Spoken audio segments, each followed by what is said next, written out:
But now, if you look at this map, it's just across the country, there has been a shift and a deceleration in appreciation for housing. So if you go back to 2022, here's what active inventory looked like in the country.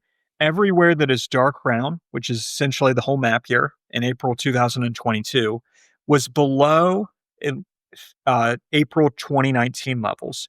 And almost all of it was below at least 15% or 50% below April 2019 levels. And what that math means is that almost all the markets in the country, for every 2 homes they had for sale in 2019, they had around 1 or less in 2022. And that was just that demand was so red hot heading into 2022 that it was just absorbing everything for sale very quickly, right? So things barely registered as active inventory because they flew off the shelf. Well, if you fast forward to today, this is the same methodology, but in everything here that's dark green, that means that there's 50% more active homes for sale today than there was in April 2019. These markets that are kind of light, those are like markets pretty much back to pre-pandemic levels, but a lot of the country has softened relative to where it was. And so here they are side by side.